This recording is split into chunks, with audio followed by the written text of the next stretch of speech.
today and talk something about collage. And collage is one of these wonderful ways of working with materials that basically sort of draw on, I think, what is a fundamental way of playing that children have from the very beginning. In fact, Gunther Kress, about 15 years ago, wrote a wonderful book called Before Writing. And in that book, he talked about how children play with what is at hand, and they can, as most of us have seen and may even remember doing as children, take a box and get into the box and transform it into a boat or an airplane or a car. They can put the box on their heads. They can push it around.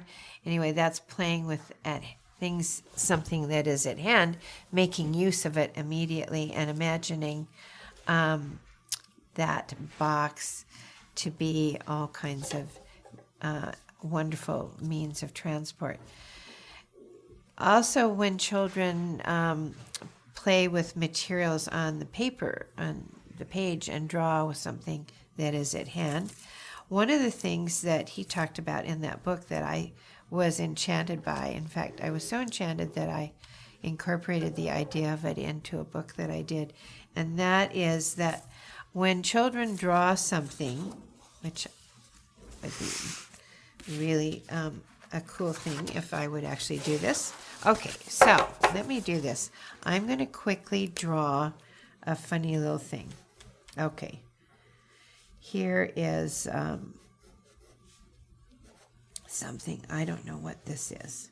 It doesn't matter what it is. It's just a character who is going to be something that I can cut out.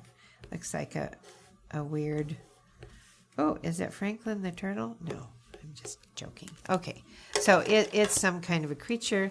Now, I am going to cut it out, and after I cut it out, I'm going to play with it.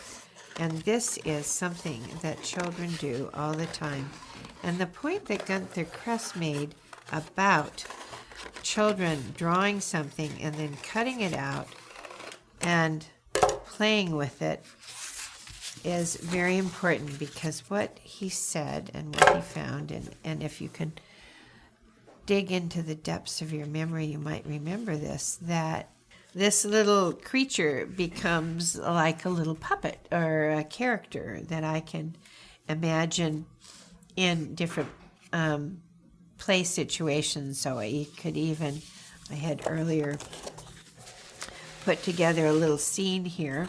So here could be a backdrop, and this character could be playing or dancing through it.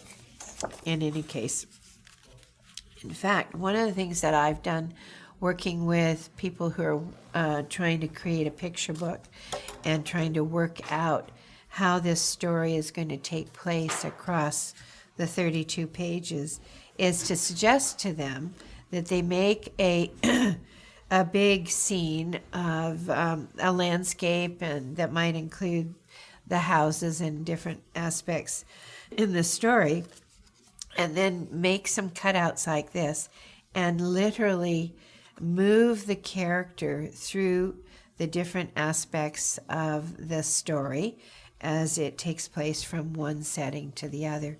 So, because I think there is something in handling and manipulating that helps the imagination bring the story to life.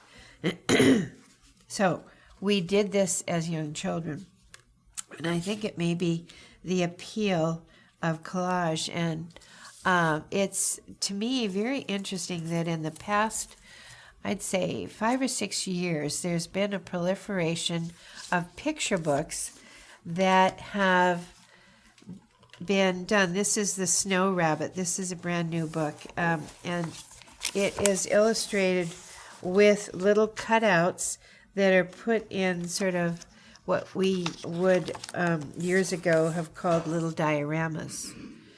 Anyway, one of the great things about this kind of illustration collage method is that I think it's very accessible and inspiring to children to show them things that they can do. And even this year, 2016's Newbery Prize, and this is also a Caldecott honor book, is all done in collage. And you will see that it has a similar thing to what I was talking about earlier, and that is there's a background setting, and then if you look closely, these little cars and various aspects in other illustrations are cut out pieces of collage that have been added to a background.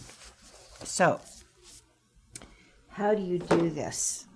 The thing is, it doesn't take very many sophisticated materials. Colored paper, some glue and some scissors, and a range of different kinds of paper. So if you look in the picture that I started to create here, actually I had some wrapping paper that I cut up. I had some old dictionaries that I cut up. I like to use a lot of old found materials.